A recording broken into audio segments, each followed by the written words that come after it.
You're trying to fix communication, rebuild trust, grow closer. But if God's not at the center, you're strengthening the wrong part. A strong marriage isn't built on feelings, it's built on faith. Welcome to the furnace. This channel exists to give men the permission to do the hard thing that leads them closer to God, to leave an impact in their world. I work with faith-driven leaders, and the number one question I hear, I've been married for almost 9 years now, and the number one question I've had is, how do we get back on the same page spiritually? In this video, I'm going to show you how to strengthen your marriage through faith, not just with prayer, but with God-aligned action.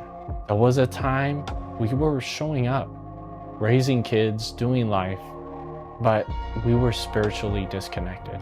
We could pray for dinner, but not talk about our actual struggles.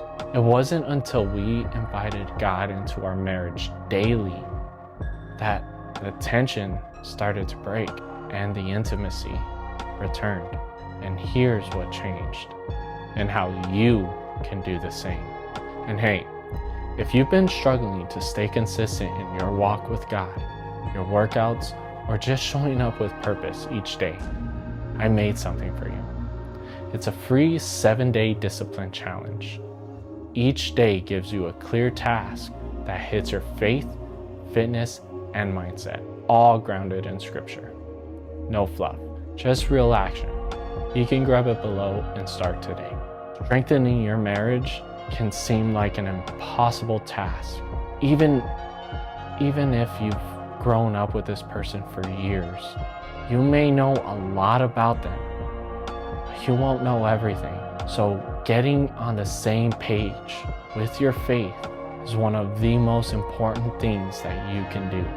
And if you are already both on the same page when it comes to your faith, then these are the 3 keys to strengthen your marriage through faith. Number 1, pray with each other, not just for each other. Matthew 18:20 says, where 2 or 3 are gathered in my name, there I am. Prayer builds unity. It kills pride. It invites God into the moment. That 3-stranded cord mentioned in Proverbs, or I might be mistaken, but it might be Ecclesiastes. That 3-stranded cord is you, your spouse, and God. And when 3 are put together, especially with God in the middle, that marriage won't be easily broken. You're putting yourself at the cross. Each of you. You're saying, we don't know it all. We don't have it all put together, but we're inviting God to teach us and direct us and guide us in the way that we should go. It invites God into the moment, and it allows Him to do the work in both of you. And trust me, make it a daily rhythm, even if it's awkward at first. It is so crucial. It allows both of you to speak life into one another versus just always looking at the negative. Because trust me, all the fights, all the things done wrong, or all the negative stuff in the marriage can conflate in your mind, can just blow up. But when you're looking more into what God has called your spouse to be, everything else just turns out to be a lot less important than the fact that God wants you to help nurture this person into the person that God's called them to be. So number 2, make the word your foundation, not your fix. Psalm 105 says, your word is a lamp to my feet. Don't wait until you're in conflict to start opening up the Bible. The Word of God is there to give us instruction, examples. There's plenty of examples of marriages in the Bible. 1, Abraham and Sarah. Abraham, if you're in the mindset of Abraham, I'm gonna just do whatever my wife says, right? The wife is gonna tell you to go sleep with the maidservant. It would have been a wise thing for Abraham to have said, no, we're gonna trust God instead of going and sleeping with some. There's cautionary tales in the Bible, ones that we can learn by what we read that happens, and then examples of how we can treat our wives, like Ruth. And is it Ruth and Boaz? I believe it's Ruth. In the book of Ruth, how Boaz basically swoons Ruth and how he treats her. Man, if we're not trying to win our wife daily, we're doing it wrong. We should always be trying to do something, even if it's so little. Do something for your wife. Let scripture set the tone for communication, roles, love, and boundaries. Number 3, serve each other like you're serving God. Ephesians 5:21 says, submit to one another out of reverence for Christ. It's not about who's right.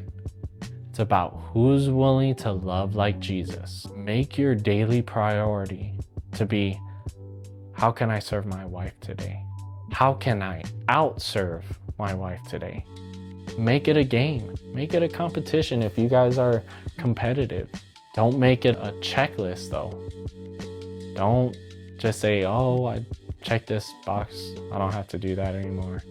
No, if your wife needs that same service the next day, do it again.